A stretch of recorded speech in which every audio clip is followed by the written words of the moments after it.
tell me your name and where you're from.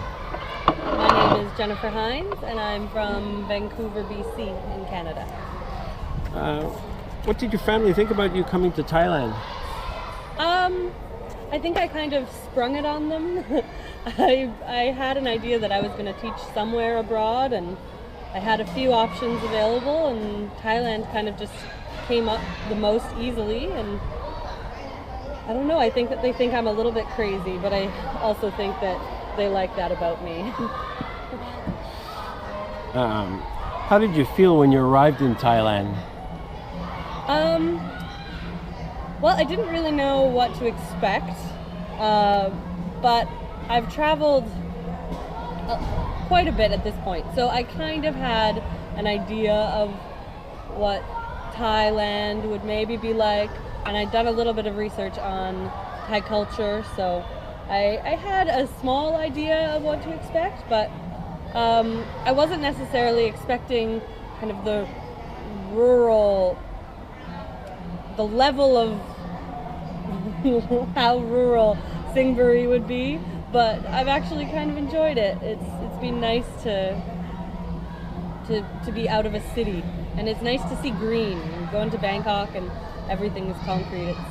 It's definitely nice to have some nature around you. Were your agents helpful when you're getting you settled in? Yeah. Everything was pretty organized. I didn't really have to do anything, or maybe a few things that could have been a little bit more clarified, but for the most part everything went really smoothly, and I don't really have any complaints. You want to elaborate on clarifying? Oh, just little things like, partly it was complicated because at the time when I first arrived, which was no fault of anyone, obviously, everybody had to wear black, and I didn't have black, so there were some things there where I had to find clothes, or wearing skirts to school instead of pants, and just little details, but nothing that really stands out as maybe something that would have been all that. Can you tell me about Anubon Singburi? Anubon Singburi is kind of like being in another world. It's not like a school in North America. Everything is different. The way the children behave is different. The way the teachers treat the students is different. And it's not in a bad way, it's just very different. And you really get a perspective of how the Thai culture is by being here. So the school itself, there are 2 classes of every grade, and there is a lot of support from co-teachers. So every class has a co-teacher who speaks English, and then they also have a Thai teacher. So I really had this perception of how teaching would be when I came, just from my own experiences in school.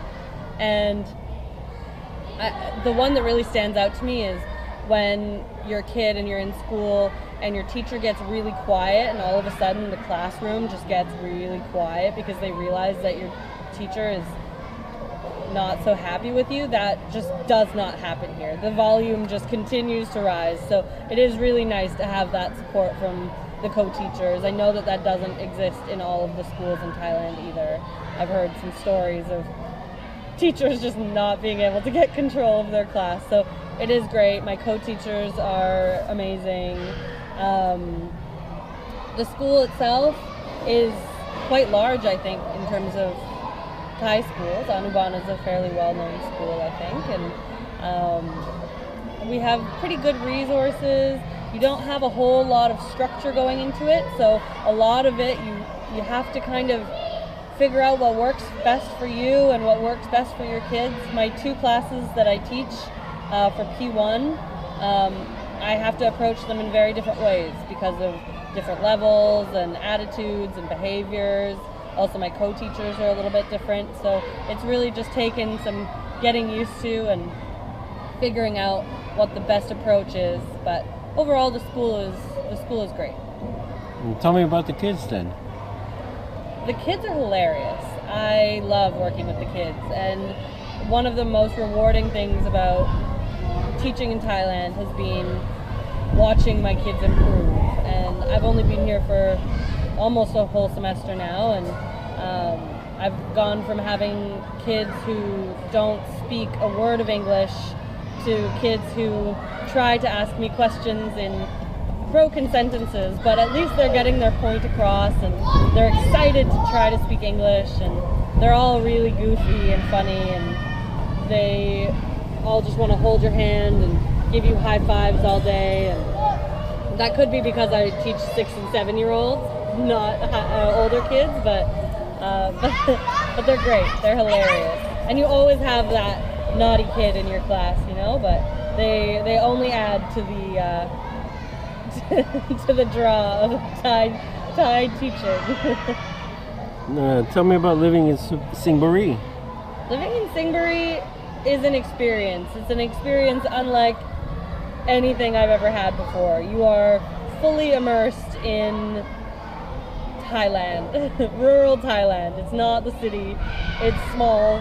I think the population of Singburi town is something under 20,000. It's quite small.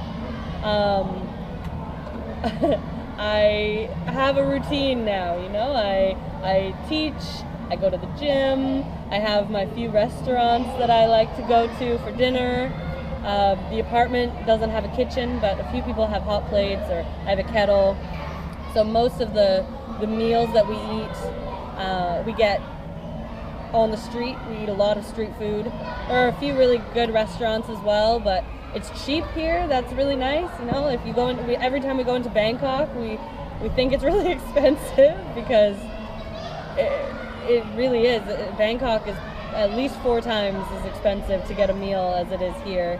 I can easily get dinner for under 40 baht here, which in Canadian dollars is about $2, maybe less than $2. It's pretty cheap.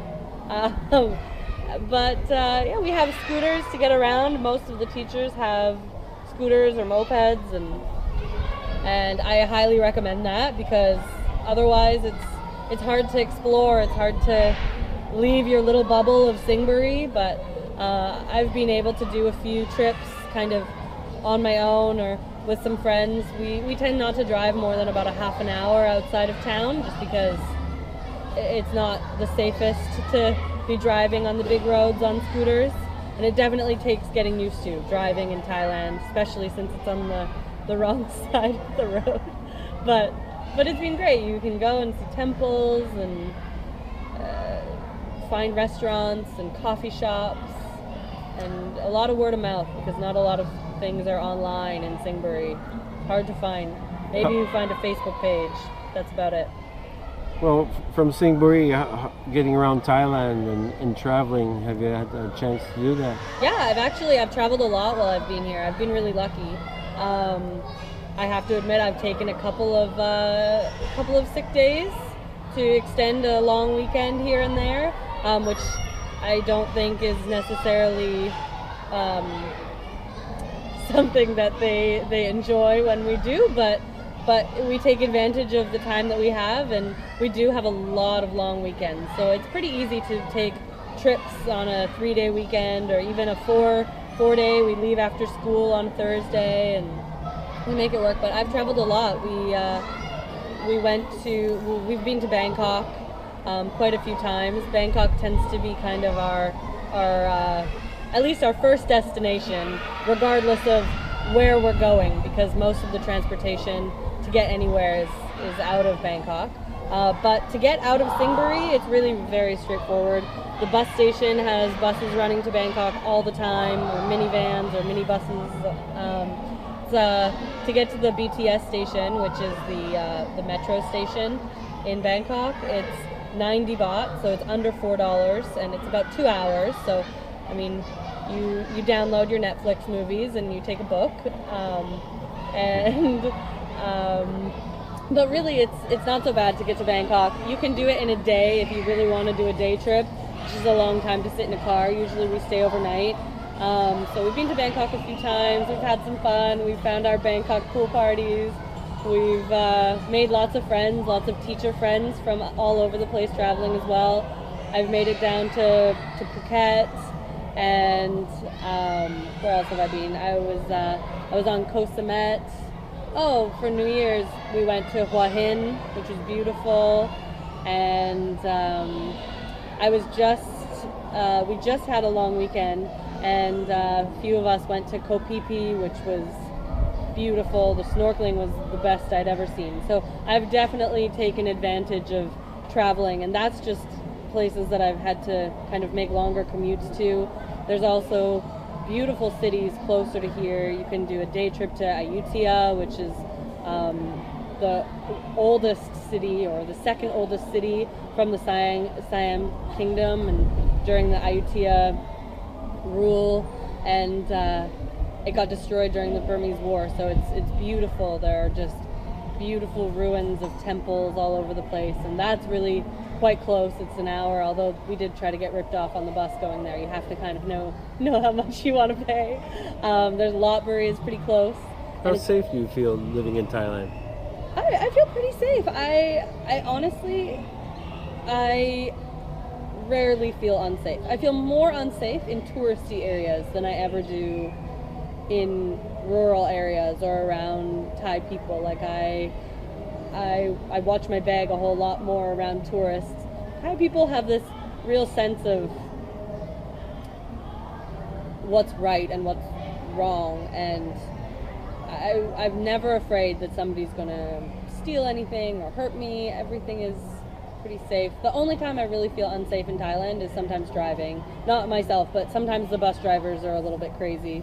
I know that Thailand has some of the most dangerous roads in the world, and I at this point I understand why, but at the same time I haven't really had any bad experiences. The Thai people are amazing. I never expected people to be so helpful, and of all the places I've ever traveled in the world, I've never had so many people offer to help me, and things kind of just work out. It's actually it's funny. Every time we get somewhere and we want to go somewhere else, we kind of just get asked, like, oh, like, where you go? And we tell them, and then they just put us on a bus, and somehow we end up where we want to be. And I've never been lost. I've never felt like I couldn't ask somebody for help. So it's pretty safe. What kind of advice would you give a new teacher coming to Thailand? Oh, new teacher coming to Thailand. Relax. And don't have any real expectations set, because it will all be blown out of the water, and you are in Thailand. Like, things kind of function on their own wavelengths here. Nothing really works out exactly the way you want it to. Everything always works out, but not necessarily in the smoothest way or the way that you would expect them to. Everything kind of, there's a Thai way about Thailand, that's for sure. I think the most important thing for new teachers coming to Thailand is just to come in with a really open mind, and don't focus on everything being structured and organized, because you might teach for a week straight doing your normal lessons, and then the next week you just don't have lessons because they're practicing for a dance for a festival, and then there's a sports day the next week, and then all of a sudden your kids haven't had English class in 3 weeks, and that's okay, but you just have to give them a test. So, you make it work, and everybody makes it work, and everything's not always exactly the way that you think it maybe should be, but it all ends up working out in the end. Okay, last question. Give me your opinion of the Thailand Singburi English Teachers Agency, or your agents. Of my agents? Oh, my agents are good. They were very helpful when I got here. Again, I think it's the Thailand way a little bit. Everything kind of just fell into place. When I got the job initially, I was offered a few jobs all over the world. I was offered a job in Costa Rica as well, and everything was very structured. Just email me with answers to these questions, and we'll set up a Skype interview, and we'll set up this, that, and the other. And coming here was so straightforward. I sent I guess you received my my resume, and it was like, great, you can come, there's a job for you. And so it all kind of worked out, and I got to the airport, and I was like, well, I guess I'm looking for my agents. I really hope everyone's here, and everything worked out. Everything was really smooth, and I got set up for the night I got settled in pretty easily. They found my apartment, they took me to the school, they helped me fill out all the paperwork. Once everything was kind of settled, there wasn't a whole lot of communication, but there also didn't need to be. And I mean, it's pretty easy to get a hold of anyone these days. You just pick up the phone or send a text message. So if anything was a problem, or if anyone needed anything, I have no doubt that it would have been resolved and taken care of. But everything was really smooth, and there didn't really seem to be any issues. No, thank you for your time. No problem.